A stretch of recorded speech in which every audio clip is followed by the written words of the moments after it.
As-Sunnah Foundation. As-Sunnah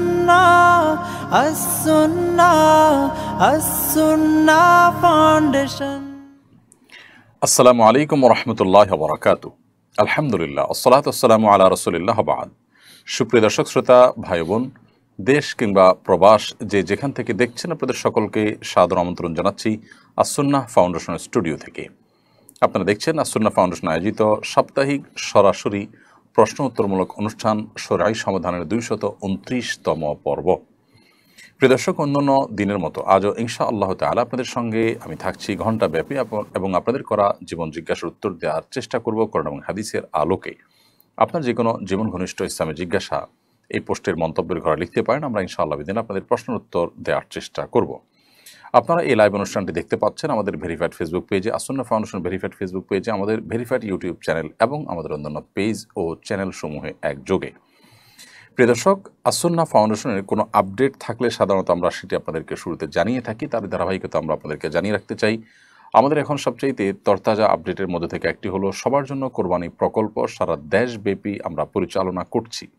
ইতিমধ্যে দেশের বিভিন্ন জায়গায় কোরবানির পশু কেনা হয়ে গেছে। দেশের প্রায় সব জেলাগুলোকে আমরা কাভার করার চেষ্টা করে থাকি অন্যান্য বছরের মতো। এবারও আমরা সেটি অব্যাহত রাখব। আপনারা যারা আপনাদের কোরবানির দায়িত্ব আমাদের উপর অর্পণ করতে চান, তারা আপনাদের দায়িত্ব নির্দ্বিধায় নিশ্চিন্ত অর্পণ করতে পারেন। আমরা ইনশাআল্লাহ বিদিনিল্লাহ কার কোরবানির পশু কোন জায়গায় করা হচ্ছে তাকে SMS এর মাধ্যমে জানিয়ে দেব যে আপনার পশুটি ঠিক কোন সময় কোন জায়গায় করা হয়েছে।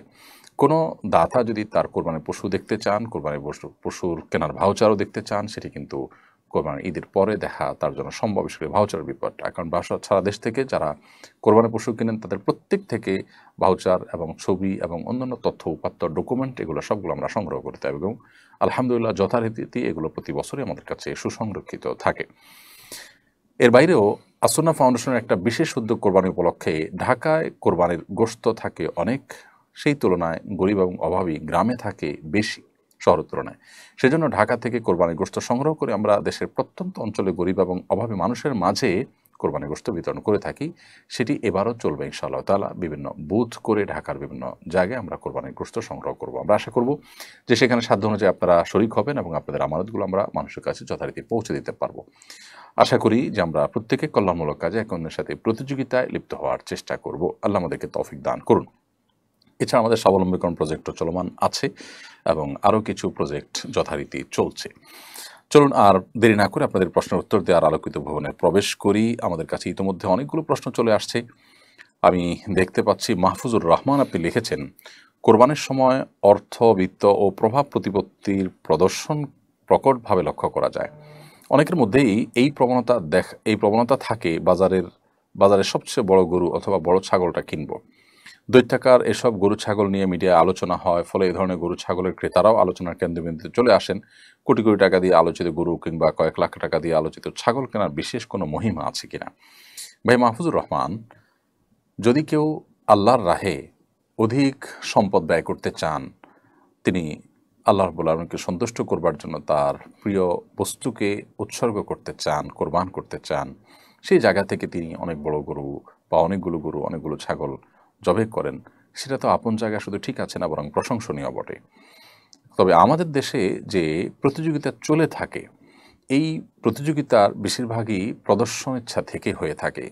কারণ যারা এগুলো করে থাকেন তাদেরকে আমরা তাদের ব্যক্তিগত জীবন আমরা দেখি যে ইসলামের অন্যান্য বিধিবিধান পালন করার ক্ষেত্রে তারা যথেষ্ট পিছিয়ে, সেরকম কোনো আগ্রহই তাদের মধ্যে দেখা যায় না। এমনকি সাধারণ দান দক্ষিণা করার ক্ষেত্রেও তাদেরকে খুব বেশি একটা আগ্রহ দেখাতে দেখা যায় না। কিন্তু কোরবানির ক্ষেত্রে তারা বিগ বাজেট দিয়ে বড় গরু, অনেকগুলো ছাগল কোরবানি করার যে চেষ্টা করেন, এটি বলাই বাহুল্য যে এটি বেশিরভাগ ক্ষেত্রেই লোক দেখানো হয়ে থাকে এবং লোক দেখানো যে তার অনেকগুলো প্রমাণ তারা নিজেরাই দিয়ে থাকেন। তো এরকম যদি হয় তাহলে সেটা আসলে ইবাদত হবে না, এটা বরং হবে হলো লৌকিকতা, যেটি শিরকে আসগরে পর্যবসিত হবে। নবী করিম সাল্লাল্লাহু আলাইহি ওয়াসাল্লাম অনেক কোরবানি করেছেন। তিনি প্রতি বছর কোরবানি করেছেন এবং এক বছর তিনি অনেক বেশি পশু কোরবানি করেছেন। অনেক বেশি কোরবানি করার যদি উদ্দেশ্য হয় আল্লাহকে সন্তুষ্ট করা, যেমনটি বললাম, সেটা ভালো কথা। কিন্তু যদি উদ্দেশ্য হয় মানুষের কাছে ভাবা কুড়ানো, মানুষের কাছে নিজের ক্রেডিট জাহির করা, তাহলে সেটা অবশ্যই দূষণীয়। আর একজন মানুষ তিনি তার দৈনন্দিন জীবনে অন্যান্য বিষয়ের ক্ষেত্রে তেমন কোনো আগ্রহ না থাকা সত্ত্বেও যখন এই বিষয়ে খুব বেশি আগ্রহ দেখান, তখন সেটা নিয়ে আমাদের যথেষ্ট সন্দেহ দেখা দেয়, বরং কোনো কোনো সময় এটা পরিষ্কার প্রমাণিত হয় যে আসলে পুরো বিষয়টাই লৌকিকতার খাতিরে হয়ে থাকে। আল্লাহ তাআলা আমাদেরকে হেদায়েত দান করুন এবং কোরবানির মতো এই ইবাদতকে আমরা যেন কোনোভাবে নষ্ট না করি। আল্লাহ বলেছেন, লা ইয়ানালুল্লাহু লুহুমুহা ওয়ালা দিমাউহা ওয়ালাকিন ইয়ানালুহুত তাকওয়া মিনকুম। তোমাদের গরুর গোশত, তোমাদের কোরবানির গরুর রক্ত কিছু আল্লাহর কাছে পৌঁছে না। কত বড় গরু দিয়ে আপনি করলেন, কত দাম দিয়ে করলেন, এটা আল্লাহর কাছে গুরুত্বপূর্ণ নয়, বরং ওয়ালাকিন ইয়ানালুহুত তাকওয়া মিনকুম। কিন্তু তোমাদের যে তাকওয়া, অন্তর অবস্থিত তাকওয়া, সেটি কিন্তু আল্লাহ তাআলার কাছে ঠিকই পৌঁছে। ঠিক শুধু তাই নয়, আল্লাহ নবী করিম সাল্লাল্লাহু আলাইহি ওয়াসাল্লাম একটা হাদিস রয়েছে, তিনি বলেছেন যে ইন্নাল্লাহা লা ইয়ানজুরু ইলা সুওয়ারিকুম ওয়ালাকিন ইয়ানজুরু ইলা কুলুবিকুম ওয়া আমালিকুম। আল্লাহ রাব্বুল আলামিন তোমাদের অন্তর দেখেন এবং আমল দেখেন, তিনি তোমাদের চেহারা, বাহ্যিক চেহারা কিন্তু দেখেন না। সেজন্য আল্লাহ রাব্বুল আলামিনের কাছে যেটি গুরুত্বপূর্ণ সেটি হলো যে আমরা কেন করছি, কি উদ্দেশ্যে করছি সেটি। বিধায় ইখলাসের সাথে আমরা কোরবানি করার চেষ্টা করব। আল্লাহ আমাদেরকে সেই তৌফিক দান করুন। জিহাদ আহমদ আপনি লিখেছেন, বর্তমান এআই কৃত্রিম বুদ্ধিমত্তা দিয়ে মানুষ ও অন্য যে কোনো প্রাণীর ছবি তৈরি করা হয়, এগুলো কি অঙ্কনের মধ্যে পড়বে? ভাই জিহাদ আহমদ, এআই এবং কৃত্রিম বুদ্ধিমত্তা দিয়ে যে মানুষের এবং বিভিন্ন প্রাণীর ছবি তৈরি করা হয়, এ বিষয় নিয়ে ওলামায়ে কেরামের এখনও গবেষণা শুরু হয়েছে কিনা আমি জানি না। বিষয়টি যেহেতু উদ্ভূত, এর আগেও আমার কাছে এই প্রশ্ন এসছে, কিন্তু এই প্রশ্ন নিয়ে গবেষণা করার এবং অন্যান্য ওলামায়ে কেরামের মতামত এবং দৃষ্টিকোণগুলোকে পর্যালোচনা করবার সুযোগ আমার হয়নি। বিধায় এই প্রশ্নটি আমি এড়িয়ে যাচ্ছি। ইনশাআল্লাহ বিদিনিল্লাহ এই বিষয়ে আমরা আরেকটু গবেষণা করে ইনশাআল্লাহ আপনাদেরকে জানাবো। তবে এটি তো ঠিক যে আল্লাহ রাব্বুল আলামিন মানুষের সৃষ্টিকর্তা, কোনো প্রাণীর আকৃতিকেও কৃত্রিমভাবে তৈরি করলে, কোনো মানুষ কোনো প্রাণীর সাথে অবয়ব মিল রেখে তৈরি করলে সেটি হারাম এবং নিষিদ্ধ। এবং এটি কেন নিষিদ্ধ, আমরা আজকাল সব কিছুতে লজিক খুঁজে বেড়াই। সাধারণত এই ধরনের প্রাণী, বিশেষ করে ভাস্কর্য, মূর্তি, প্রতিমা, এগুলোর উপরে শয়তান ভর করে। এটি কোরআন হাদিসের কোনো মানে সরাসরি দেওয়া বক্তব্য নয়, বরং এগুলো বিভিন্ন গবেষণা দ্বারায় প্রমাণিত বিষয় এবং অনেকের গবেষণা মাত্র। কেউ চাইলে সেটাকে অবিশ্বাসও করতে পারেন, কিন্তু এটুকু নিশ্চিত করে আমরা বলতে পারি যে কোরআন এবং হাদিসে যেটি নিষিদ্ধ করা হয়েছে সেটিতে মানব জাতির জন্য, মুসলমানদের জন্য অকল্যাণ নিশ্চিতভাবে নিহিত আছে। সো আমরা এগুলো থেকে, সন্দেহপূর্ণ বিষয় থেকে যথাসম্ভব দূরে থাকার চেষ্টা করব। মুরাদ হাসান লিখেছেন, 2025 সাল থেকে সর্বজনীন পেনশন স্কিমকে সরকারি চাকরিজীবীদের জন্য বাধ্যতামূলক করা হচ্ছে। বিষয়টা শরীয়ী দিক নিয়ে আলোচনা করবেন। ভাই মুরাদ হাসান, সর্বজনীন পেনশন স্কিম যেটা আমাদের দেশে চালু করা হয়েছে, আমরা এর আগে একটা আমাদের ফেসবুক স্ট্যাটাসের মাধ্যমে জানিয়েছি যে এটি একটি যুগান্তকারী উদ্যোগ, যে মানুষগুলো চাকরি শেষ করে বৃদ্ধ বয়সে অনেকটা নিঃসঙ্গ হয়ে যান বা অনেক সময় বিপদে পড়েন, তাদের আসলে সর্বজনীন পেনশন স্কিমের মাধ্যমে তাদের পাশে দাঁড়ানো বা তাদেরকে সহায়তা করার যে উদ্যোগ, সেটি পৃথিবীর বিভিন্ন দেশে ছিল, আমাদের দেশে এটা চালু হয়েছে, প্রশংসনীয়। যদি ইসলামের যে মূল স্পিড আছে, ইসলামের যে মৌলিক থিঙ্কিং আছে, সেটা যদি আমাদের সমাজে সর্বত্র প্রতিষ্ঠিত থাকতো বা থাকে, তাহলে সেক্ষেত্রে এগুলোর প্রয়োজন হবে না। কারণ একটা মানুষ তার সন্তান সন্ততি, তার আত্মীয় স্বজনরা তার বৃদ্ধ বয়সে তাকে অনেক বেশি কেয়ার করবেন, যত্ন নেবেন, সেটাই স্বাভাবিক। এবং যত বেশি প্র্যাকটিসিং ফ্যামিলি দেখি আমরা, সমাজ দেখি, সেখানে এগুলো তত বেশি থাকে আমরা জানি, সেখানে আসলে এগুলোর প্রয়োজনই হয় না। কিন্তু বাস্তবতা হলো দিন দিন সেগুলো হারিয়ে যাচ্ছে, যার কারণে এই সমস্ত স্কিমের প্রয়োজন হচ্ছে। তো যাই হোক, অন্যান্য দেশে যেটা অনেক আগে চালু হয়েছে, আমাদের দেশে এখন চালু হওয়াটা প্রশংসনীয়। কিন্তু এই স্কিমের মাধ্যমে যে মানুষকে আপনার পরবর্তীতে মাসে মাসে যে পেনশন দেওয়া হবে, সেটি সুস্পষ্টভাবেই সুদভিত্তিক সিস্টেম, এবং সেটি যে সুদভিত্তিক সেটা একেবারে দিনের আলোর মতো পরিষ্কার। তো যার কারণে এই বিষয়ে আমরা এর আগে বলেছিলাম যে এই স্কিমের মধ্যে যদি একটা সুদমুক্ত স্কিম চালু করা হয়, যেখানে আসলে সরকারের উদ্দেশ্য হাসিল হবে, মানুষের উপকারও হবে, তাহলে সেটি আমাদের এদেশের জনগণের জন্য অধিকতর উপযোগী হবে। বিশেষ করে এদেশের মানুষের মধ্যে সুদের প্রতি ঘৃণা করার মনোভাব রয়েছে অনেক বেশি, যার ফলশ্রুতিতে কনভেনশনাল ব্যাংকগুলো পর্যন্ত কিন্তু সুদী ব্যাংকের বিপরীতে বা সুদী ব্যাংকের পাশাপাশি হলেও, সুদী ব্যাংকিংয়ের পাশাপাশি হলেও ইসলামী ব্যাংকিংয়ের উইং তারা খুলতে বাধ্য হচ্ছে, উইন্ডো খুলতে বাধ্য হচ্ছে। তো এদেশে মানুষের এই সুদের প্রতি যে ঘৃণাবোধ, সেই কারণে এই সার্বজনীন পেনশন স্কিমকে এটাকে সত্যিকার অর্থে সার্বজনীন করতে হলে অবশ্যই এটাকে সুদমুক্ত যে উইং সেটা খুলতে হবে।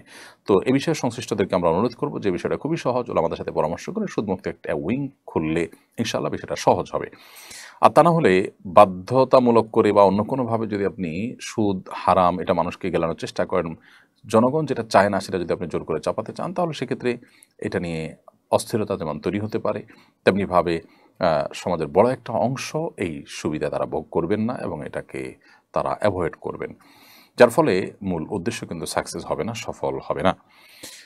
জাকিয়া জান্নাতি আপনি লিখেছেন, যারা অসংখ্য জিনকে চিকিৎসার জন্য ব্যবহার করে তাদের থেকে চিকিৎসা নেওয়ার ব্যাপারে কিছু বলবেন। জিনকে বশে রেখে বাধ্য করা এবং তাকে নির্দেশ দিয়ে বিভিন্ন কাজ হাসিল করা এটি নিষিদ্ধ, যেটাকে ইস্তেহানা বিল জিন বলা হয়ে থাকে। ইস্তেহানা বিল জিনের পরে হাদিসে এবং নবী করিম সাল্লাল্লাহু আলাইহি ওয়াসাল্লামের বহু বক্তব্যে পরিষ্কারভাবে নিষেধাজ্ঞার বিষয়টি আমরা জানতে পারি। বিধায় ইস্তেহানা বিল জিন কোনো অবস্থাতে করা যাবে না, একজন মুসলমান সেটি করবেন না। তবে এর বাইরে জিনদের থেকে জিনরা নেককার জিনদের কোনো তথ্য যদি আমাদেরকে দেন, সেটা যদি আমরা ভেরিফাই করতে পারি তাহলে সেটা আমাদের কাজে আসতে পারে। বাট তাদেরকে বশে এনে তাদেরকে বাধ্য করে তাদেরকে দিয়ে বিভিন্ন কাজ করানো সেটা কিন্তু জায়েজ নয়। বিশেষ করে ইস্তেহানাবিল জিন বলা হয় যেটাকে। সুলাইমান সালামের যেটি ঘটনা রয়েছে যে তিনি জিনদের বশীভূত করতেন বা তার বশীভূত ছিল, তিনি মসজিদে আকসার জিনদের দিয়ে তৈরি করেছেন। প্রথমত সেটি ছিল সুলাইমান সালামের শরীয়তের বিষয়। এক নবীর শরীয়ত কিন্তু অন্য নবীর জন্য প্রযোজ্য হয়। আমাদের নবী সাল্লাল্লাহু আলাইহি সাল্লামের যে বক্তব্য রয়েছে, যে হাদিস রয়েছে, সেই হাদিসে একেবারে পরিষ্কার, সেগুলোর আলোকে আসলে জিনদের থেকে সাহায্য প্রার্থনা করা জায়েজ নয়। এর বাইরে আরও এর নানাবিধ ব্যাখ্যা এবং বিশ্লেষণও রয়েছে। আমিনুল হক লিখেছেন, সমকামীদের বাড়বাড়ন্ত বেড়েই চলেছে। আজ শুক্রবার রাত 11টায় তারা ঘোষণা দিয়ে ঢাকা শহরে প্রাইড করবে বলে ঘোষণা করেছে। এদের প্রতিরোধে আমাদের করণীয় কী? বা আমিনুল হক, খুবই দুঃখজনক একটি অধ্যায়। আমি জানি না যে আমাদের দেশে সংবিধানে যেখানে সমকামিতা এটি অবৈধ, সেটাকে চালাকি করে ছলছাতুরি করে আপনার জেন্ডার ডাইভার্সিটি নাম দিয়ে, আপনার লিঙ্গ বৈচিত্র্য নাম দিয়ে, সেখানে বিভিন্ন বৈচিত্র্যের বিভিন্ন আপনার মতে বিভিন্ন রুচির আপনার লিঙ্গের মানুষ একত্র করার বিষয় বলতে কি বোঝানো হয়, এটা বোঝার জন্য কারোর পণ্ডিত হওয়ার প্রয়োজন নেই।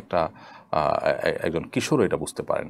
এবং তাদের যে প্রচারণা, সেখানে যে আপনার পায়ুসঙ্গমকারীদের, এই নোংরা শব্দ বলতে হচ্ছে, আমি দুঃখিত, এই পায়ুসঙ্গমকারীদের যে আপনার সিম্বল, সেটি তাদের পতাকা রয়েছে, তাদের কালার রয়েছে, এটি মানে বোঝে না এমন কোনো মানুষ পৃথিবীতে আমার মনে হয় না যে এই যুগে অন্তত থাকতে পারে। তো এরকম একটি সংবিধান এবং রাষ্ট্রের আইন বিরোধী এবং এদেশের সকল ধর্মের মানুষের চিন্তাধারা পরিপন্থী একটি কাজ প্রকাশ্যে ঘোষণা দিয়ে আজ অনেকদিন ধরে তারা করবে বলে আসছে এবং আজকে 11টা করার কথা রয়েছে। তো এটি আমাদের জন্য খুব দুঃখজনক একটি অধ্যায়, খুবই বেদনাদায়ক একটি অধ্যায়। এদেরকে আইনের আওতায় আনা উচিত এবং বাংলাদেশের প্রচলিত আইনের প্রতি শ্রদ্ধা রেখে তাদেরকে উপযুক্ত শাস্তির মুখোমুখি করা দরকার। এদেরকে যারা নানাভাবে আপনার প্ররোচনা দিয়ে থাকে, নানাভাবে এদেরকে যারা আপনার ফান্ডিং করে থাকে, তাদের মুখোশগুলো মানুষের সামনে তুলে ধরা দরকার। যে সমস্ত এনজিও, যে সমস্ত বিদেশি আপনার দূতাবাস, যারা আমাদের দেশটাকে ধ্বংস করবার জন্য নীল নকশা করছে, দেশের সংস্কৃতির বিরুদ্ধে যারা যুদ্ধে নেমে পড়েছে এবং যারা তাদেরকে সাপোর্ট করতেছে অধিকারের নাম দিয়ে। অধিকার শব্দ শুনলেই আমরা দুর্বল হয়ে পড়ি, এই জন্য এই নোংরামুখে তারা অধিকার শব্দের প্রলেপ দিয়ে সমাজে খাওয়ানোর চেষ্টা করছে। তাদের বিরুদ্ধে আমাদের প্রত্যেকটা মানুষকে সোচ্চার হতে হবে এবং কোনোভাবেই এই নোংরামো আমাদের সমাজে চলতে দেওয়া যায় না। আমরা সম্প্রতি একটা ভিডিও দেখেছি যে আমেরিকাতে একজন বাবা, তার ছেলে ট্রান্সজেন্ডার হয়ে মেয়ে হয়ে এসেছে, বাবা একটি ওপেন টক শোতে তার সে কি কান্না, তিনি নিজেকে দোষারোপ করছেন তিনি আদর্শ বাবা হতে পারেন, যে তার সন্তানটা এভাবে ধ্বংস হয়ে গেছে। তো আমাদের দেশে এরকম পরিস্থিতি যদি আমরা দেখতে না চাই, তাহলে সেক্ষেত্রে আমাদের উচিত হবে এখনই এই সমস্ত অন্যায়, এই সমস্ত অনাচার বিরুদ্ধে গণপ্রতিরোধ গড়ে তোলা। আল্লাহ তাআলা আমাদেরকে তৌফিক দান করুন। আফরিন মনি আপনি লিখেছেন, দাখিল আলিম পরীক্ষায় কোরআন বা অন্যান্য আরবি বিষয়ের মধ্যে কোরআনের আয়াতের অর্থ দলিল হিসাবে কোরআন আয়াত লিখতে হয়। মাসিক অবস্থা পরীক্ষা হলে করণীয় কি? কোরআন কারীমের আয়াত স্পর্শ করা, কোরআন স্পর্শ করা নিষেধ, কিন্তু কোনো আয়াত আছে কোনো বই সে বই স্পর্শ করা যায়, সেই হিসাবে যদি কোরআন আয়াত আপনি লেখেন আলতো করে, তো সেটি জায়েজ হতে পারে। ইসলাম এই আইডি থেকে আপনি লিখেছেন, ছেলে প্রবাস থেকে ভিডিও কলের মাধ্যমে বিবাহ করে, এক্ষেত্রে ছেলে যদি দেশে ফিরে বিয়ের শুদ্ধতার জন্য আবার বিয়ে করতে চায়, সে কি পারবে কিনা? দেখুন, ভিডিও কলের মাধ্যমে বিবাহ করা এটা বিবাহের কোনো সঠিক পদ্ধতি নয়, বরং বিবাহের সঠিক পদ্ধতি হলো যে একজন প্রতিনিধি নিযুক্ত করবেন দেশে, যিনি তার পক্ষ থেকে প্রস্তাব করবেন, কিংবা প্রস্তাবে তিনি সম্মতি জ্ঞাপন করবেন এবং সাক্ষীদের উপস্থিতি সেখানে থাকবে। এটাই হলো শরঈ পদ্ধতিতে বিবাহের প্রকৃত নিয়ম। এর বাইরে বিয়ের ব্যাপারে যদি আপনার ভিডিও কলে শুধুমাত্র সেখান থেকে সে প্রস্তাব দেয় বা সম্মতি দেয়, তাহলে সেটা কিন্তু বিবাহ বিশুদ্ধ হওয়ার যে প্রক্রিয়া তার আওতায় পড়বে না। সেই হিসাবে দেশে এসে যদি নতুন করে বিয়ে করেন, বা আগের বিয়েটাকে যেহেতু শরিয়ার পদ্ধতি অনুযায়ী হয়নি, সেজন্য নতুন করে বা সম্পূর্ণ পৃথকভাবে বিয়ে করেন, তাহলে সেক্ষেত্রে সেটি জায়েজ নয়, বরং সেটা সঠিক কাজ হবে বা উচিত কাজ হবে। মোহাম্মদ শাওন আপনি লিখেছেন, ব্যাংকে গচ্ছিত টাকায় সুদ এলে সে টাকা গরিব সন্তান এবং তার স্ত্রীদের দান করা যাবে কিনা? সন্তান সন্ততি যদি ছোট হয়, তাহলে সেটা তো বাবা মার কর্তব্য তাদেরকে লালন পালন করা। আর যদি তারা বড় হয় এবং অভাবী হয়, দুস্থ হয়, এদিকে বাবার টাকা পয়সা আছে, তাহলে সেক্ষেত্রে বাবা তাদেরকে নিজের টাকা পয়সা থেকে, সাধারণ টাকা পয়সা থেকে দেওয়াটাই হলো উচিত এবং কর্তব্য। বাট এটা ঠিক যে ব্যাংকের থেকে যে গচ্ছিত টাকা থেকে আপনি সুদ পেলেন আপনার ইচ্ছার বাইরে, সেই টাকা সেই টাকাটা আপনি যে কোনো গরিব অভাবী মানুষকে দিতে পারেন, সেই হিসাবে এটি হতেই পারে। আর স্ত্রীকে দান করতে পারবেন না, কারণ স্ত্রী আপনার স্ত্রীর ভরণ পোষণ দেওয়া আপনার কর্তব্যের অংশ। অতএব স্ত্রী আর গরিব থাকছেন না যখন তার ভরণ পোষণের সমস্ত ব্যবস্থা আপনি করেছেন, যার কারণে স্ত্রীর ব্যাপারটি, স্ত্রীকে জাকাত তেমন দেওয়া যাবে না, এ ধরনের খাতের টাকাও দেওয়া যাবে না। তবে হ্যাঁ, অন্য কোনো গরিব অভাবী মানুষ থাকলে তাদেরকে আপনি দিতে পারবেন। এরপর রাশেদ হাসান আপনি লিখেছেন, ঢাকা বিশ্ববিদ্যালয়ে গার্হস্থ্য অর্থনীতি বিভাগে ট্রান্সজেন্ডারদের জন্য বিশেষ কোটা নির্ধারণ করা হয়েছে, বিষয়টাকে আপনি কিভাবে দেখেন? ভাই রাশেদ হাসান, শুধু ঢাকা বিশ্ববিদ্যালয় নয়, বিভিন্ন প্রতিষ্ঠানে ইতোমধ্যে ট্রান্সজেন্ডারদের জন্য বিশেষ কোটা নির্ধারণ করা হয়েছে, যেটা আত্মঘাতী সিদ্ধান্ত। এগুলোর বিরুদ্ধে আমাদের প্রত্যেকটা মানুষের সোচ্চার হতে হবে, আমাদেরকে মুখ খুলতে হবে। আমাদের সমাজটাকে নষ্ট করবার নানা রকমের আয়োজন তারা করে ফেলেছে। শয়তানি এই চক্রান্ত কোনোভাবেই এদেশে চলতে দেওয়া যাবে না। সম্প্রতি একটি ভিডিও ভাইরাল হয়েছে, আপনারা দেখেছেন, আমেরিকাতে একজন বাবা এবং তার সন্তানকে টিভি টক শোতে আনা হয়েছে। সন্তান ছেলে ছিলেন, আস্ত একজন ছেলে, তিনি ট্রান্সজেন্ডার, তিনি নিজেকে রূপান্তরের মাধ্যমে ট্রান্সজেন্ডার হয়ে তিনি নারী হয়ে আসছেন। বাবা তার এই ছেলেকে হঠাৎ করে এরকম পরিবর্তন হতে দেখে অঝরে কাঁদলেন এবং টকশোতেই কাঁদলেন, এবং তিনি নিজেকে দোষারোপ করলেন তিনি আদর্শ বাবা হতে পারেননি, তার সন্তানকে নষ্টের হাত থেকে তিনি বাঁচাতে পারেন নাই, বিকৃতির হাত থেকে বাঁচাতে পারেননি। তো আমাদের সমাজে যদি এরকম ভয়াবহ পরিস্থিতি না হোক আমরা চাই, তাহলে এই অধিকারের নাম দিয়ে এই নোংরামোগুলোকে, এই সমকামিতাকে প্রতিষ্ঠা করা সহ আরও যত নোংরামো আছে, এগুলোর বিরুদ্ধে আমাদের কিন্তু কথা বলতে হবে, এগুলোর বিরুদ্ধে আমাদেরকে আওয়াজ তুলতে হবে। এবং এটা অধিকারের ইস্যু নয়, বরং এটা রীতিমতো একটা নোংরামোকে এস্টাবলিশড করার ইস্যু। ইতিমধ্যে আমরা একটা ঘটনা দেখেছি সোশ্যাল মিডিয়াতে, আপনারা অনেকে হয়তো দেখেছেন, যে মেট্রো রেলে পর্যন্ত আপনার এই ট্রান্সজেন্ডার মহিলা বগিতে উঠে পড়ার পর একজন নারী আপত্তি জানিয়েছেন, সেটা নিয়ে কিন্তু কেওয়াজ বেঁধেছে। পাবলিক টয়লেটে হবে, নানা জায়গায় হবে। অতএব এদেরকে সমাজে স্কোপ দেওয়া এটা আত্মঘাতী সিদ্ধান্ত ছাড়া কিছুই নয়।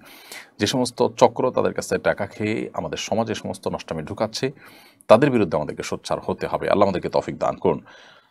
মোহাম্মদ শাওন লিখেছেন, ফেসবুকে কারো ছবিতে লাইক, কমেন্ট বা লাভ রিয়াকশন দিলে কি গুনাহ হবে?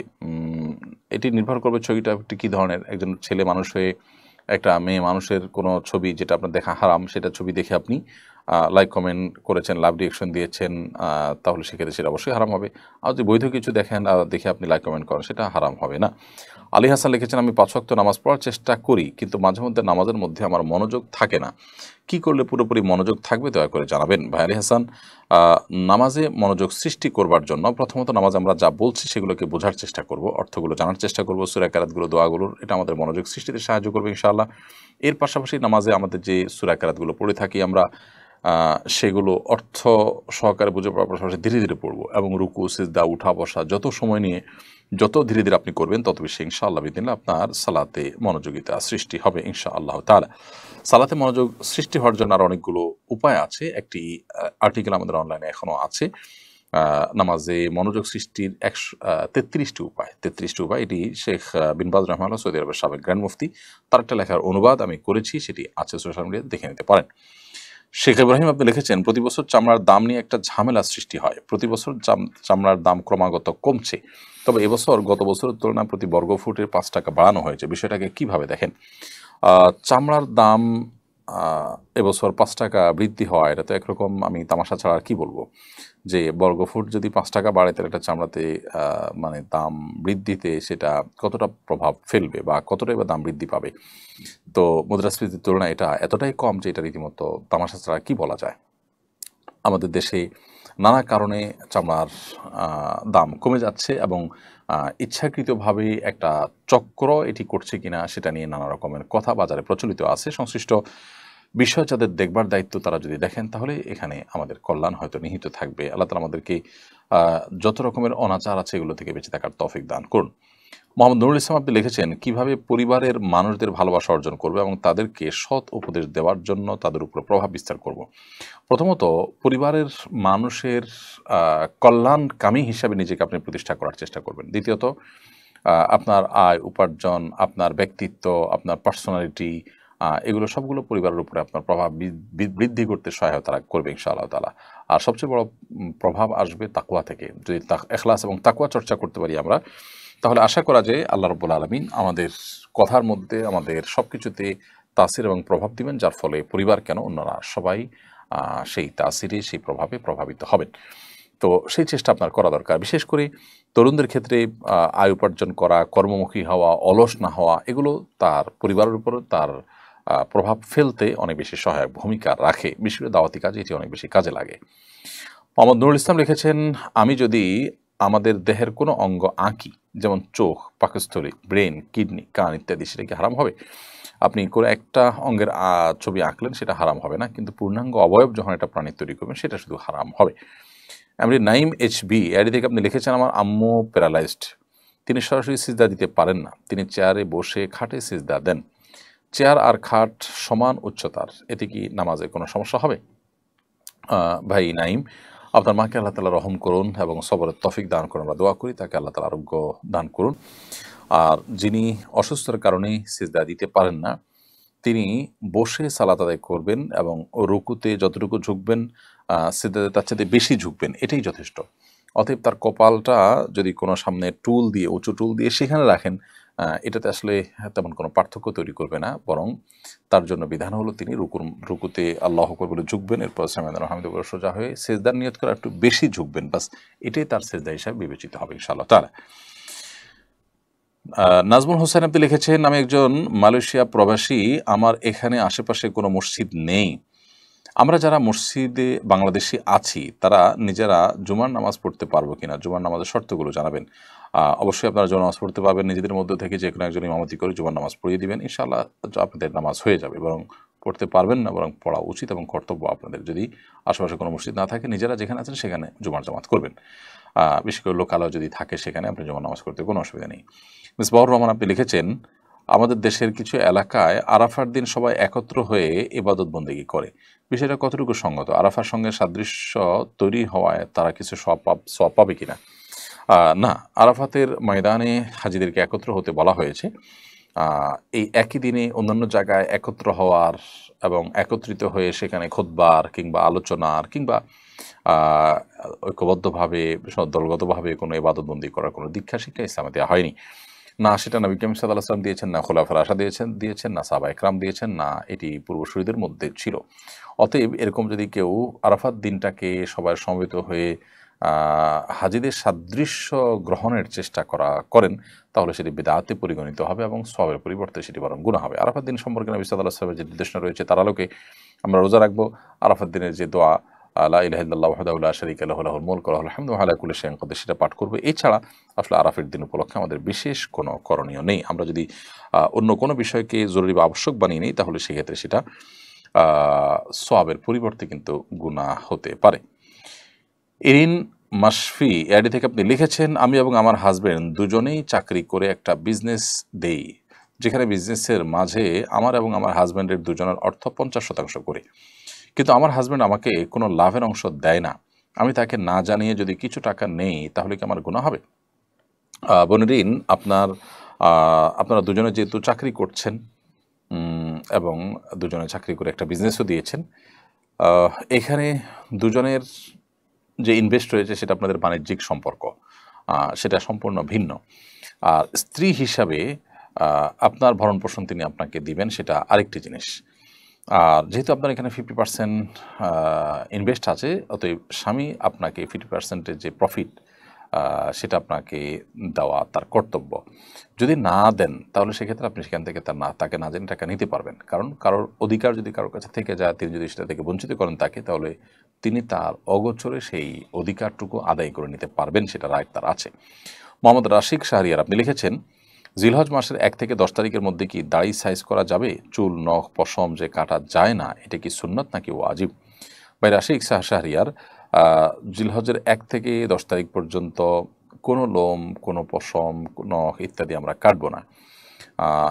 সেক্ষেত্রে দাড়িটা এর মধ্যে তো আরও ভালো করে আছে, দাড়িটা কোনো সময় মুসলমানের জন্য কাটা জায়েজ নেই, সেখানে এই 10 দিন তো আরও বেশি সেটি নিষিদ্ধ।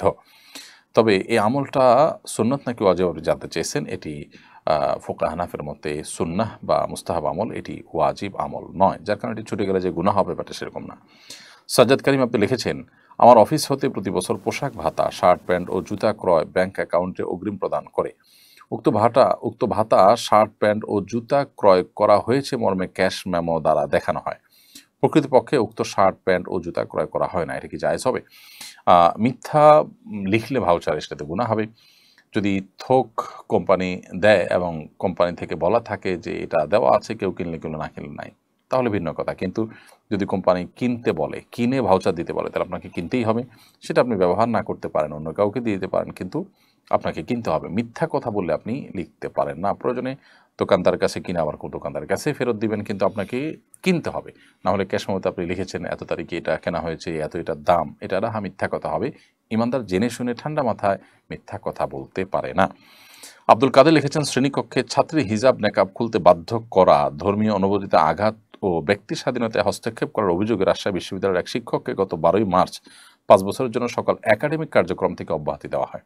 তবে এই শাস্তির 3 মাস না পেরোতেই অধ্যাপক হিসাবে তাকে পদোন্নতি দেওয়া হয়েছে। বিষয়টাকে কিভাবে দেখেন? খুবই গর্হিত এবং জঘন্য একটি দৃষ্টান্ত এটি।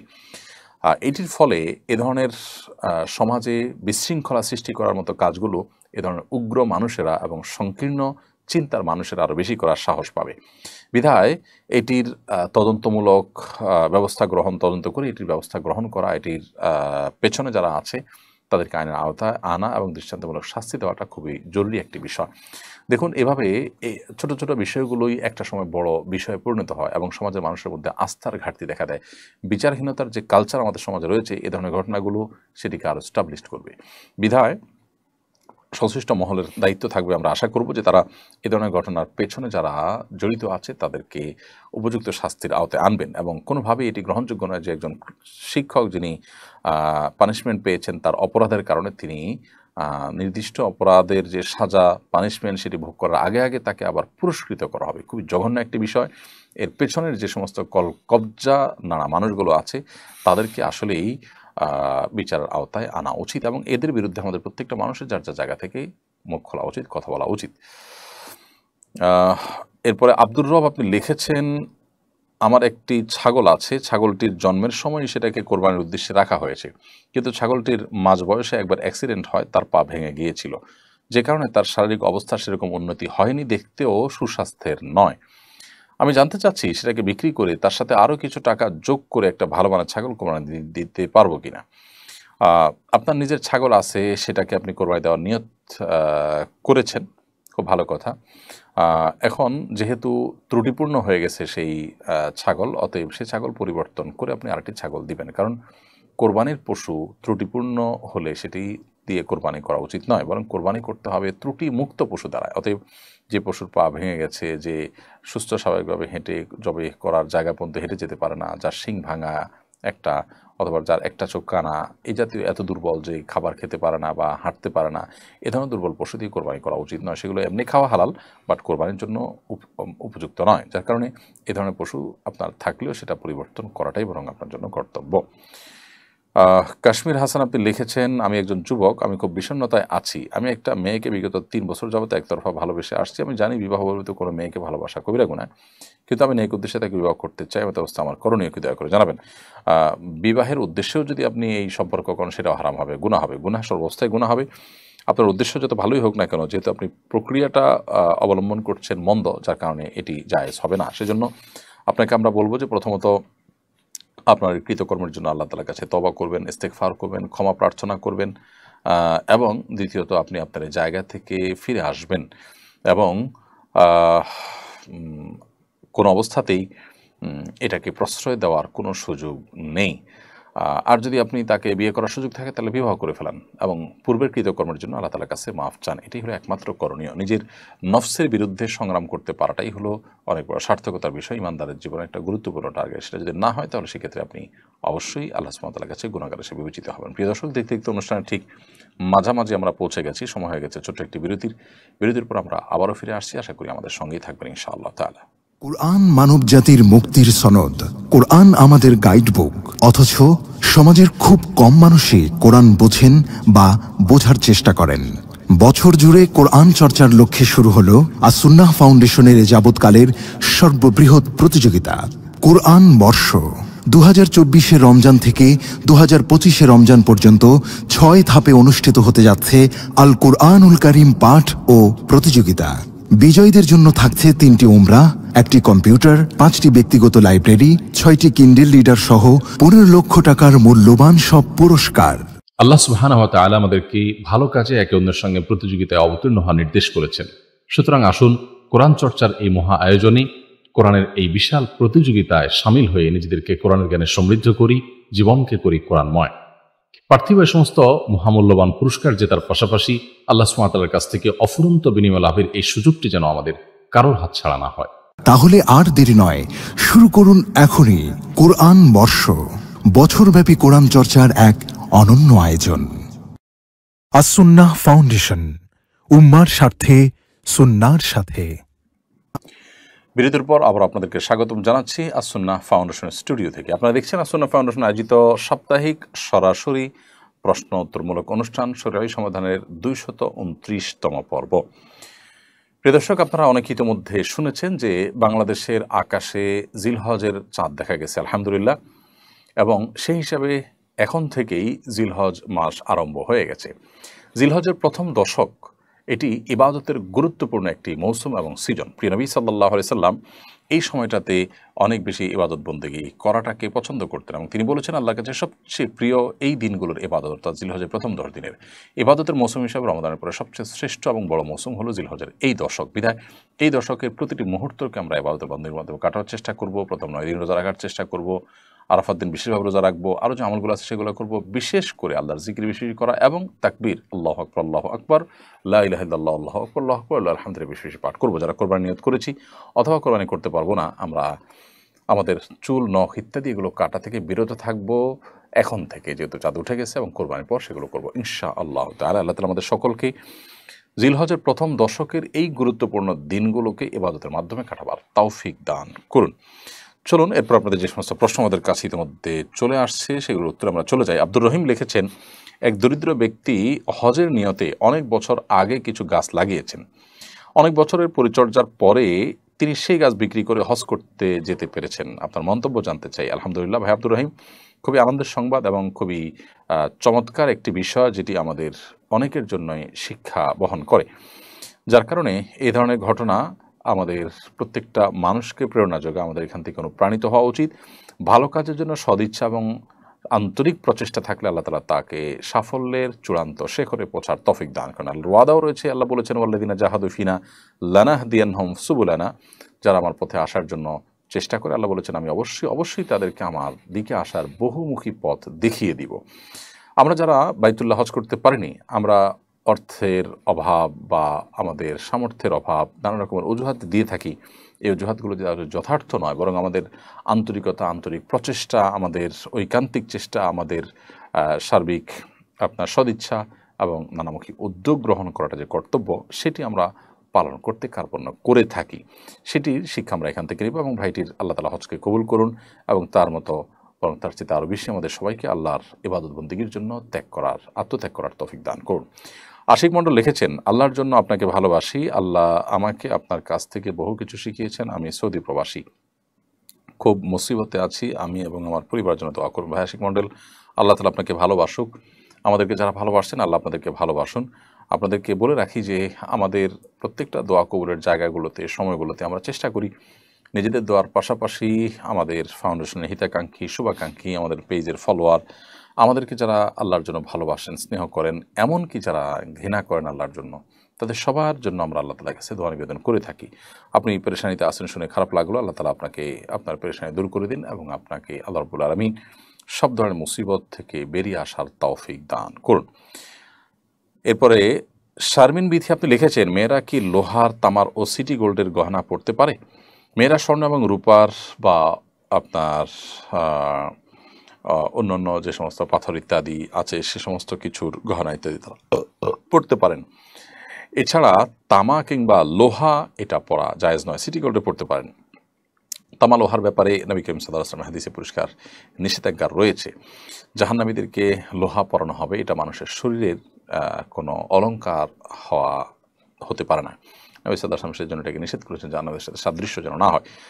আর তামার ক্ষেত্রেও হাদিসে নিষেধাজ্ঞা রয়েছে, যার কারণে তামা, লোহা এগুলো আমরা ব্যবহার করব না। তবে আমাদের বোনরা সিটি গোল্ড, এমনি সাধারণ স্বর্ণ বা রূপা বা অন্যান্য যে সমস্ত মূল্যবান ধাতব আছে এই লোহা এবং তামা এগুলোর বাইরে সেগুলো পড়তে পারেন।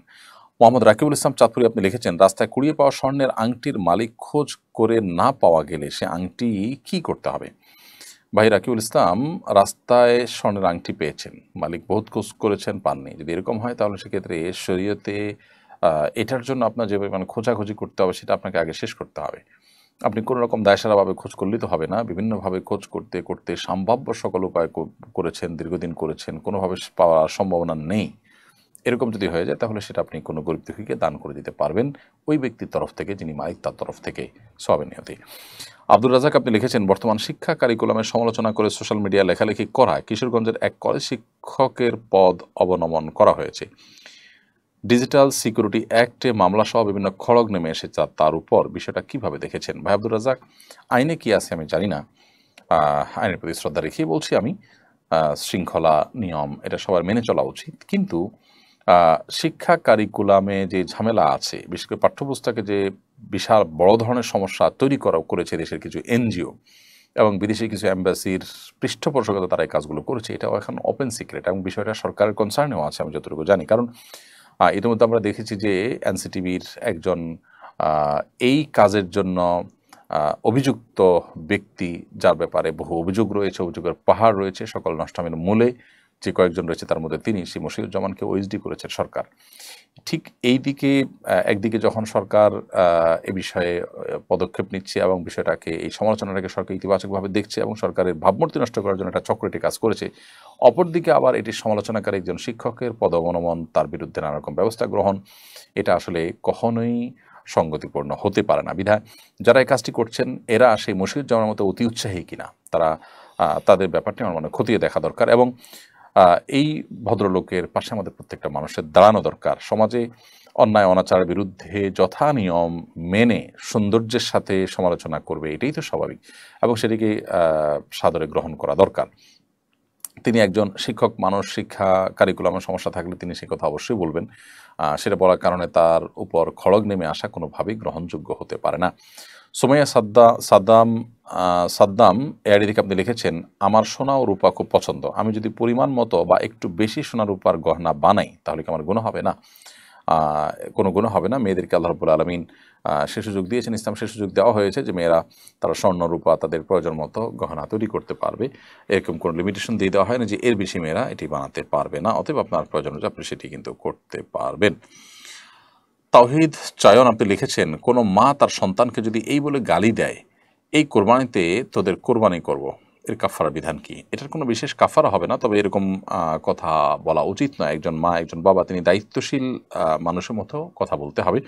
সন্তানদেরকে যদি এরকম কোনো কথা বলেন যেটা আসলে বদদোয়ামূলক হয়, তো এটা উচিত নয়। বদদোয়ামূলক কথা বলা এটা কোনো মুসলমানের শান না। নবী করিম সাল্লাল্লাহু আলাইহি ওয়াসাল্লাম বলেছেন যে লাম ইয়াকুনিল মুমিনু লাআনুল্লাহ তাআনুল্লাহ ফাহিশান ওয়ালা ওয়ালা ঈমানদার কখনো ফাহেশ, অশ্লীল উক্তিকারী, বাজে কথা মন্তব্যকারী কিংবা আপনার গালিবাজ যেটা হতে পারে না। ঈমানদার লাআন তাআন ফাহেশ হবে না। নবী সাল্লাল্লাহু আলাইহি ওয়াসাল্লাম সেরকম কোনো কাজ করতেন না কখনো। যার কারণে একজন মুসলিম হিসাবে আমাদের উচিত হবে নিজেদের সন্তানদের পরে কখনো মনক্ষুণ্ণ হলেও তাদেরকে এ ধরনের বদদোয়া ইত্যাদি না দেওয়া। তা না হলে কখনো কখনো এরকম বদদোয়া দেওয়া মানুষের স্বভাবে পরিণত হয় এবং সেটি গুনাহের কাজ। দুর্গম পথের যাত্রী হাসান এই আইডি থেকে আপনি লিখেছেন, খুব ভাইরাল হয়েছে একটি গেঞ্জি যাতে লেখা আছে কোরবানি হোক আল্লাহ সন্তুষ্টির জন্য। এই গেঞ্জিটা পরে বাথরুমে যাওয়া যাবে কিনা? যেখানে আল্লাহ শব্দটি আছে এই জন্য এটা পরে বাথরুমে যাওয়া উচিত হবে না। যদি এটা পরে না তাহলে এটার উপর দিয়ে জামা পরে তারপর বাথরুমে যেতে পারেন, অর্থাৎ প্রদর্শন হয় সেভাবে যাবেন না, কারণ পবিত্র জায়গায় আল্লাহর নামে যাওয়া উচিত না। তবে হ্যাঁ, স্লোগানটি খুবই সুন্দর এবং এই ধরনের গেঞ্জি এটার ব্যবহার আমাদের এখলাসের কথা আমাদেরকে স্মরণ করে দিতে পারে ইনশাআল্লাহ। তার ফয়জুর রহমান লিখেছেন, আগামী অর্থ বছরে দেশি বিদেশি মিলিয়ে 1,13,500 কোটি টাকার সুদ ব্যয় হবে বলে ধরে প্রাক্কলন করা হচ্ছে। সুদভিত্তিক বাজেট ও অর্থ ব্যবস্থা সম্পর্কে আপনার মন্তব্য জানতে চাই। বিষয়ে আমরা এর আগে একাধিকবার কথা বলেছি। দেখুন, বাংলাদেশে সর্বস্তরের মুসলমান এবং সর্বস্তরের দিনদার মানুষ, এমনকি নামে মুসলমান যারা, তারাও কিন্তু সুদকে ঘৃণা করে। এই জন্য কনভেনশনাল ব্যাঙ্কগুলোতে কিন্তু আমরা দেখেছি ইসলামী ব্যাংকিং উইং খুলতে বাধ্য হয়েছে তারা, কারণ মানুষ সুদকে ঘৃণা করে। এদেশে মানুষ অনেক অন্যায়ের সাথে জড়িত থাকলেও সুদ, হারাম সুদকে কিন্তু তারা ঘৃণা করে এবং আল্লাহ তাআলা সুদকে সবচেয়ে ভয়ঙ্কর হারাম বলে করেছেন বিভিন্নভাবে। তো এই জন্য এই জাতীয় বাজেটে সুদের নির্ভরতা কমানোর চেষ্টা করা কর্তব্য। সরকার এবং সংশ্লিষ্টরা যদি এ বিষয়ে দায়িত্বশীলতার পরিচয় না দেন তাহলে সেটা জনগণের উপর এক ধরনের জুলুম হবে বলে আমি মনে করি। কারণ দেশের মানুষ, তাদের যে চিন্তা চেতনা, তাদের যে আকাঙ্ক্ষা, তার প্রতিফলন যদি আমাদের বাজেটে না হয় সেটা জনগণের বাজেট হতে পারে না। বাজেটে অনেক ভালো ভালো দিক থাকতে পারে, কিন্তু সুদের নির্ভরতা দিন দিন যে বাড়ছে, সুদের নির্ভরতা, এই সুদের নির্ভরতাটা কমানো দরকার। সেটার জন্য কৃচ্ছতা সাধনের বহু জায়গা আছে যেগুলো আমরা চাইলেই করতে পারি। সে জায়গাগুলো করা যেতে পারে, আরও নানামুখী উদ্যোগ নেওয়া যেতে পারে। এবং যে সমস্ত দুর্নীতি বিভিন্ন খাতে হয়ে থাকে সেগুলো যদি কমানো যায় তাহলে সাধারণ মানুষ স্বেচ্ছায় ট্যাক্স ভ্যাট দেওয়ার চেষ্টা করবে। ফাঁকি ঝুঁকি দেওয়ার, ফাঁকফোকরের যে খোঁজাখুঁজি করে আজকাল মানুষ, সেটা করবে না। সেই জায়গায় আসলে ফোকাস করা দরকার। সুদী ঋণের উপর নির্ভরতা একটি দেশকে কখনো শক্তিশালী জায়গায় আসলে নিয়ে যেতে পারে না। আমি যদিও বিষয়ে বিশেষজ্ঞ নই, কিন্তু আমি একজন সাধারণ মানুষ হিসেবে আমার ধারণা এবং মন্তব্য শুরু করলাম। আল্লাহ তাআলা আমাদেরকে সুদের জাতাকল থেকে বেঁচে থাকার তৌফিক দান করুন। জনগণের একজন সদস্য হিসাবে, দেশে একজন নাগরিক হিসাবে এই সুদের দায় আমাদের প্রত্যেকটা মানুষের মাথার উপরে বর্তায়। অতএব এটার ব্যাপারে আমাদের মুখ খোলা দরকার, কথা বলা দরকার। আমার মতামতটা অন্তত আমার জায়গা থেকে বলা দরকার যে আমি এটার সাথে নাই। আল্লাহ তাআলা দেখবেন যে আমি এখান থেকে মুক্ত নিজেকে ঘোষণা করছি, আল্লাহ এটার সাথে আমি নেই এবং আমি এটার উপরে সন্তুষ্ট নই। এটা আমার অজান্তে আমার উপরে এটা বোঝা চাপানো হচ্ছে। হাসান মিরান আপনি লিখেছেন, জানাজা শুরু হয়ে যাচ্ছে, ওযু করতে গেলে নামাজ শেষ হয়ে যাবে, এই মুহূর্তে ওযু না থাকলে করণীয় কি? জানাজা যদি ওযু করতে গেলে আর পাওয়া যাবে না এরকম হয়, তাহলে তায়াম্মুম করে জানাজা পড়া যাবে। আর যদি ওযু করে আপনি জানাজা পাবেন মনে হয়, তাহলে সেক্ষেত্রে ওযু করে আপনি জানাজা পড়বেন। হুমায়রা তাসনিম আপনি লিখেছেন, যখন সুদ সম্পর্কে ধারণা ছিল না তখন ব্যাংকে কিছু টাকা রাখা ছিল। এখন সুদের অংশ কি করা উচিত? ঋণগ্রস্ত আত্মীয়কে দেওয়া যাবে কিনা? হ্যাঁ, দিতে পারেন। ঋণগ্রস্ত আত্মীয়কে ঋণ পরিশোধের জন্য ওই সুদের টাকাগুলো দান করে দিতে পারেন এবং নিজের অজান্তে হয়ে থাকলেও আল্লাহর কাছে তওবা এবং ইস্তেগফার করবেন, আল্লাহ যেন মাফ করে দেন। এমডি ওসমান মোল্লা আপনি লিখেছেন, আমার ভাই নিয়মিত নামাজ পড়ে না, নেশা করে। আমি চাই না একসাথে কোরবানি দিতে, কিন্তু যদি একসাথে কোরবানি না দেই তাহলে পারিবারিক সমস্যা হবে, করণীয় কি? ভাই ওসমান মোল্লা, যারা নিয়মিত নামাজ পড়েন না, নেশা করেন, তারা আসলে তাদের কোরবানির কোনো মানেই হয় না। এটা লুঙ্গি খুলে পাগড়ি পরার মতো। অতএব এ সমস্ত মানুষের সাথে যৌথভাবে কোরবানি না দিয়ে নিজে বরং একাই কোরবানি দেওয়া উচিত, অথবা মুত্তাকি পরহেজগারদের সাথে কোরবানি দেওয়া উচিত। সাইফুদ্দিন আপনি লিখেছেন, একটি পাবলিক বিশ্ববিদ্যালয়ে শিক্ষকের বিরুদ্ধে তার স্ত্রী সংবাদ সম্মেলন করে অভিযোগ করেছেন তার শিক্ষক স্বামী তাকে নিয়মিত নির্যাতন করে এবং যৌতুক দাবি করে। এই বিষয়ে আপনার মন্তব্য কামনা করছি। দেখুন, পাবলিক বিশ্ববিদ্যালয়ের শিক্ষক এর বিরুদ্ধে এ ধরনের অভিযোগ যেমন উঠেছে, এই ধরনের অভিযোগ আরও বিভিন্ন পেশার মানুষদের বিরুদ্ধেও কিন্তু উঠতে পারে। তো এরকম পরিস্থিতি আমাদের সমাজে যে হচ্ছে সেটি দুঃখজনক। আল্লাহ তাআলা কোরআনে কারিমে আমাদেরকে নির্দেশ করেছেন, পুরুষদেরকে আশিরুহুন্না বিল মারুফ, তোমরা তোমাদের স্ত্রীগণের সাথে সুন্দর এবং যথাযথভাবে তোমাদের দিনাতিপাত করো এবং সংসার করো, অতএব তাদের প্রতি কোনো অবিচার করা জায়েজ না। ঠিক একইভাবে স্ত্রীগণও স্বামীর প্রতি কোনোভাবে যদি অনাচার এবং অবিচার করেন, আজকাল অনেক ঘরে ঘরে স্বামীদেরকে নানা ফাঁদে ফেলে তাদেরকে নানা রকম টর্চার করা হয়ে থাকে, তাদেরকে দুর্বল করার চেষ্টা করা হয়ে থাকে, সেগুলো কিন্তু অনুচিত এবং হারাম কাজ। একজন মুসলমান তিনি বিশ্বাস করবেন যে তার প্রত্যেকটা কর্মকাণ্ডের জন্য আল্লাহর সামনে তাকে দাঁড়াতে হবে, এই ধরনের হারাম কাজ থেকে বেঁচে থাকার চেষ্টা করতে হবে। জুলুম সর্বাবস্থায় অন্ধকার হয়ে আসবে কিয়ামতের ময়দানে। নবী সাল্লাল্লাহু আলাইহি ওয়াসাল্লাম বলেছেন, আয-যুলমু যুলুমাতুন ইয়াউমাল কিয়ামা, দুনিয়ার জুলুম কিয়ামতের ময়দানে বহুমুখী অন্ধকার হয়ে আমাদের সামনে কিন্তু আবির্ভূত হবে। ইউহা আক্তার আপনি লিখেছেন, আমার স্বামী প্রবাসে থাকে, আমার এক ছেলে এক মেয়ে, আমি আল্লাহর রহমতে পর্দা করার চেষ্টা করি। আমার মেয়েকে মাদ্রাসায় নিতে এবং বাসায় নিতে হয়, সেজন্য আমি কি ইজি বাইক চালাতে পারবো? ইজি বাইক চালালে আপনার প্রাইভেসি এবং পর্দা পরিপূর্ণ মেনটেন করা খুবই কঠিন আমি যতটুকু জানি, কারণ প্রচণ্ড বাতাসের মধ্যে ইজি বাইক আপনি চালাতে হবে, সেটা খোলামেলা থাকবে। তো এই পরিস্থিতিতে ইজি বাইক না চালিয়ে বিকল্প কোনো পথ আপনার খুঁজে নেওয়া উচিত। একজন নারী তার পর্দা, তার প্রাইভেসি, তার ব্যক্তিত্ব এগুলোকে বিসর্জন দিতে পারে না কোনো অবস্থাতেই, সেই বিষয়টা আমাদের মাথায় রাখা দরকার। জি এম নুরুজ্জামান গাজী আপনি লিখেছেন, আমরা সারাদিন কাজের ভেতর কোন আমল করবো দয়া করে জানাবেন। কাজের ফাঁকে ফাঁকে আমরা যে কোনো তাসবিহ পড়তে পারি, সুবহানাল্লাহ, আলহামদুলিল্লাহ, আল্লাহু আকবার, সুবহানাল্লাহ ওয়া বিহামদিহি, সুবহানাল্লাহিল আযীম। বিশেষ করে জিলহজের প্রথম দশক চলছে, এখন আমরা বিশেষ করে পড়বো আল্লাহু আকবার, লা ইলাহা ইল্লাল্লাহ, আল্লাহু আকবার ওয়া লিল্লাহিল হামদ। এর বাইরে মনে মনে আল্লাহর কথা স্মরণ করলাম, আল্লাহর সাথে কথা বললাম, দোয়া করলাম, এগুলো সবগুলো কিন্তু জিকিরের মধ্যে শামিল হবে ইনশাআল্লাহ তাআলা। টিএইচ তারেক আপনি লিখেছেন, আমি অনেক চেষ্টা করেও মাস্টারবেশন থেকে বের হতে পারছি না, পরামর্শ দিয়ে বাজিত করবেন। আল্লাহ তাআলা আপনাকে সাহায্য করুন এই হারাম কাজ থেকে বেরিয়ে আসার। এটার জন্য নির্জনতাকে আপনি অ্যাভয়েড করবেন এবং যথাসম্ভব তাড়াতাড়ি বিবাহ করবেন। বিবাহের পর স্ত্রী থেকে খুব বেশি দিন বাইরে থাকবেন না এবং যে সমস্ত ভিডিও, যে সমস্ত ছবি, যে সমস্ত লেখা জোখা আপনাকে এই হারাম কাজ করতে বাধ্য করে বা সেই পথে নিয়ে যায়, সেগুলোর পথ বন্ধ করে দিবেন। এটি হলো সবচেয়ে কার্যকর উপায়। অতএব আপনি সোশ্যাল মিডিয়া থেকে যদি অভ্যাস হয়ে থাকে সেগুলো বন্ধ করে দেন, বা আপনার সেখান থেকে সেগুলো শেষ হয় ডিলিট করে দেন, আনইনস্টল করে দেন মোবাইল থেকে, অথবা স্মার্টফোন আপনি বিক্রি করে ফেলান, একটা বাটন ফোনে চলে আসেন। 6 মাসের জন্য যদি নিজেকে একটু এভাবে আপনি পরিবর্তন করতে পারেন, ইনশাআল্লাহ বিদিন আল্লাহ তাআলা আপনাকে সাহায্য করবেন। সোহরাব হাসান আপনি লিখেছেন, একজন ভাইরাল গায়ক বলেছেন গানের টাকা হারাম হয়, তিনি তা না খেয়ে সেই টাকা দিয়ে বাড়ি বানিয়েছেন। এ নিয়ে আলোচনা সমালোচনা হওয়ার পর এবার ঘোষণা দিয়েছেন ধীরে ধীরে তিনি গানই ছেড়ে দিবেন। পুরো বিষয়টাকে আপনি কীভাবে দেখছেন? ভাই সোহরাব হোসেন, এ বিষয়ে আমি শুনেছি, তবে গায়কের বক্তব্যটা শোনা হয়নি। যিনি এরকমটি বলেছেন তিনি আসলে তার প্রথমোক্ত কথাটি তার ধারণা ইসলাম সম্পর্কে পরিপূর্ণ ধারণা থাকার কারণে হয়তো তিনি বলেছেন, তার প্রতি শ্রদ্ধা রেখেই বলছি। তিনি যে হারাম থেকে বেঁচে থাকার চেষ্টা করছেন সেটাকে সাধুবাদ জানাচ্ছি, সেটা অত্যন্ত প্রশংসনীয় একটি অ্যাপ্রোচ তার। তবে তাই বলে গানের টাকা হারাম দেখে তিনি সেটা না খেয়ে সেটাতে বাড়ি বানাবেন, সেটা আসলে জায়েজ হবে না। আমি যেটা বলছিলাম তার ধারণা নেই। হারাম খেতে নিষেধ করা হয়েছে মানে এই না যে হারাম টাকা দিয়ে খাওয়া ছাড়া অন্যান্য কাজ, জামা কাপড় বানানো, ঘরবাড়ি বানানো জায়েজ হবে। এখানে খাওয়া বলতে আসলে ভোগ করা, সেটা যেভাবেই হোক, এবং হারাম উপার্জন করাকে বোঝানো হয়েছে। অতএব হারাম সেটা উপার্জন করাটাই হারাম ইটসেলফ, আপনি ভোগ করেন বা না করেন। আর যদি ভোগ করেন তাহলে সেটা খাওয়া হোক আর অন্য কোনোভাবে ভোগ করা হোক, সব কিছুর মধ্যে শামিল হবে। আপনি যে হারাম গান ছাড়া নিয়ত করেছেন, এই গায়ক লোকটি তিনি যে হারাম গান ছাড়া নিয়ত করেছেন সেটা অবশ্যই প্রশংসনীয়। তাকে যারা ট্রল করছে তাদের মধ্যে না দিনের বুঝ আছে, না আল্লাহর প্রতি ঈমান আছে। এই ফাসিক বা আল্লাহর প্রতি ঈমান নেই, তাদের ট্রলে কিছু আসে যায় না। আমি সেই ভাইটিকে অনুরোধ করবো, আপনি আপনার সিদ্ধান্তের উপর অটল অবিচল থাকুন। আল্লাহ তাআলা আপনার নিয়তের মধ্যে বারাকা দান করুন এবং আপনাকে হারাম থেকে বেরিয়ে আসার সৎসাহস দান করুন। লিজা বেগম আপনি লিখেছেন, স্বামী পর্দা করাতে রাজি না, কিন্তু আমি পর্দা করতে চাই, পর্দা করি।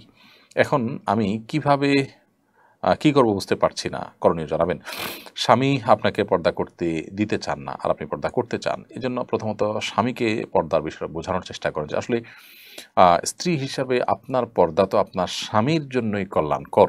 একজন পুরুষ যার মধ্যে ন্যূনতম আত্মসম্মান বোধ আছে, তার স্ত্রী পর্দাহীন ভাবে যদি চলাফেরা করেন, অন্য মানুষ তাকে দেখে, তাহলে সেক্ষেত্রে তার জন্য কখনো সম্মান বয়ে আনে না, এবং এটা তার জন্য সবসময় অনাকাঙ্ক্ষিত বিষয় যে তার স্বামী তার স্ত্রীকেরই মানুষ বাজে চিন্তা করবে, জল্পনা কল্পনা করতে পারবে, এরকম কোনো স্কোপ পাবে। সেই জায়গা থেকে স্বামীকে আপনার বোঝানো দরকার, এবং যে সমস্ত মানুষদেরকে দিয়ে বোঝালে তাকে বোঝানোটা সহজ হবে, সুন্দর হবে, ইনশাআল্লাহ বিইذনিল্লাহ আপনি তাদেরকে দিয়ে বোঝানোর চেষ্টা করবেন। আশা করা যায় আল্লাহ তাআলা তাকে হেদায়েত দান করবেন।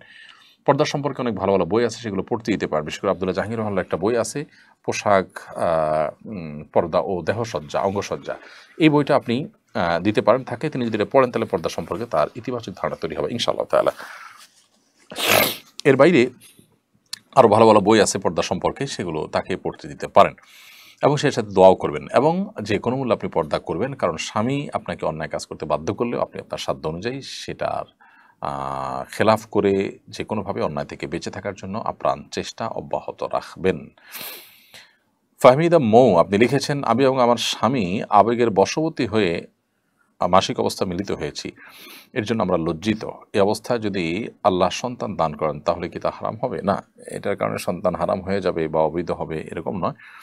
তবে এই কাজের জন্য আপনাদের অনুতপ্ত হওয়া উচিত, এবং হাদিসে বর্ণনা মতে এরকম কাজ হয়ে গেলে কিছু সাদাকা আল্লাহর রাহে, আল্লাহর ওয়াস্তে গরিব দুঃখীকে কিছু সাদাকা করে দিবেন, কিছু দান করে দিবেন, এবং ভবিষ্যতে এ ধরনের কর্মকাণ্ড থেকে বেঁচে থাকার জন্য চেষ্টা করবেন। আল্লাহর কাছে তওবা নসুহা করবেন, লজ্জিত হয়ে মাপ চাইবেন, সেটি যথেষ্ট ইনশাআল্লাহ তাআলা। এমনি মুস্তাফিজুর রহমান আপনি লিখেছেন, বৃষ্টির সময় বিভিন্ন নদী, পুকুর, খাল থেকে যে মাছগুলো আসে সেগুলো খাওয়ার বিধান কি? সাধারণত এই মাছগুলো যেহেতু ভেসে যায় এবং এগুলো কারো নিয়ন্ত্রণে থাকে না, অতএব এগুলো জেনারেলি খাওয়া হালাল। তবে যদি আশেপাশের পুকুর থেকে আসে, জানা যায় যে এই পুকুরের মাছ, তারা পুকুরে মাছ ফেলেছেন এবং তাদেরকে ফেরত দেওয়ার স্কোপ থাকে, তাহলে সেক্ষেত্রে সেটা ফেরত দেওয়া উচিত এবং সেটা ভোগ করা উচিত নয়। মুরসালিন আপনি লিখেছেন, আমাদের দেশের অধিকাংশ গরু এবং ছাগলের অন্ডকোষ কেটে ফেলা হয়, এ ধরনের গরু ছাগল দিয়ে কোরবানি করা যাবে কিনা? গরু এবং ছাগলের অন্ডকোষ কেটে ফেললেও সেটা দিয়ে কোরবানি দেওয়া যাবে, কারণ কোরবানি দেওয়া যাবে যে সমস্ত ত্রুটিপূর্ণ পশুতে, অর্থাৎ পশু যে সমস্ত ত্রুটির কারণে কোরবানি দেওয়া যায় না, এটা তার মধ্যে পড়ে না। এমডি তামিম তালুকদার আপনি লিখেছেন, কোনো কিছুর মালিকানা দাবি করা কি শিরক? আমি যদি বলি এই ঘরটা আমার, সেই দোকানটা আমার, তাতে কি গুনাহ হবে? না, এতে গুনাহ হবে না, কারণ কোনো কিছুর মালিকানা দাবি করার মানে হলো রূপকর্থে মালিকানা। চূড়ান্ত মালিকানা আসলে প্রত্যেকটা জিনিসের আল্লাহ রাব্বুল আলামিন। আমরা কেউ আসলে কোনো বস্তুর চূড়ান্ত মালিকানার দাবি করতে পারি না, আর আমরা কেউ চূড়ান্তভাবে কোনো বস্তুর মালিকও নই। এই জন্য আল্লাহ রাব্বুল আলামিনের কাছে আপনার পরিপূর্ণ মালিকানা ন্যস্ত করে আমি তার রূপকর্থে সাময়িক সময়ের জন্য মালিক, এটা আল্লাহ তাআলা বলতে আমাদেরকে নিষেধ করেন, এবং কোরআন হাদিসে বিভিন্নভাবে আমাদেরকে সম্পদের মালিক হিসাবে নির্ধারণ করা হয়েছে বা চিহ্নিত করা হয়েছে। ইয়াসিন হায়দার সুনামগঞ্জে লিখেছেন, এক ব্যক্তি বছরের শুরুতেই একটি পশুকে কোরবানির জন্য নিয়ত করে রেখেছেন, এই পশুর দ্বারা উনি উপকৃত হচ্ছেন। কোরবানির জন্য রাখা পশু দ্বারা উপকৃত হওয়া কি ঠিক হচ্ছে? জানা উপকৃত হবে। জি হ্যাঁ, কোরবানি পশু রেখেছেন কোরবানি করার জন্য, সেটা থেকে ফায়দা নিচ্ছেন, তার দুধ খাচ্ছেন বা অন্যান্য কাজ করছেন, সেটা জায়েজ আছে, কোনো অসুবিধা নেই। আল মাসুম রাসেল আপনি লিখেছেন, জানাজা নামাজের পর মাইয়াতকে কবর দেওয়ার পর কি মৃত ব্যক্তির জন্য সকলে মিলে আলাদা দূরে গিয়ে দোয়া করতে পারবে? জানাজা নামাজের পর আসলে কোনো দোয়া নেই, তবে মাইয়াতকে কবর দেওয়ার পর যেটা আপনি বলেছেন, সেটা দোয়ার পর কেবলামুখী হয়ে দোয়া করা প্রত্যেকে যার যার মতো, এটা সুন্নাহ দ্বারা সাব্যস্ত। নবী সাল্লাল্লাহু আলাইহি ওয়াসাল্লাম মৃত ব্যক্তিকে দাফন করার পরে বলেছেন যে, সালু লি আখিকুমুস সুবাত, ইস্তাগফিরু লি আখিকুম ওয়াসালু লাহু সুবাত, তোমরা তোমাদের ভাইয়ের জন্য ইস্তেগফার করো এবং তার জন্য অটলতা অবচলতা কামনা করো। এই দোয়াতে এই নির্দেশনা তিনি করেছেন, বিধায় এটা সুন্নাত, অর্থাৎ কোনো ব্যক্তি তার মৃত ব্যক্তির জন্য দূর থেকে দোয়া করাটা সুন্নাহ দ্বারা সাব্যস্ত। প্রত্যেক ব্যক্তি দাফন করার পর কেবলামুখী হয়ে তার জন্য হাত তুলে দোয়া করা, এটি সুন্নাত। তবে জানাজার পরে কোনো হাত তুলে দোয়া করা সুন্নাহ দ্বারা সাব্যস্ত নয়।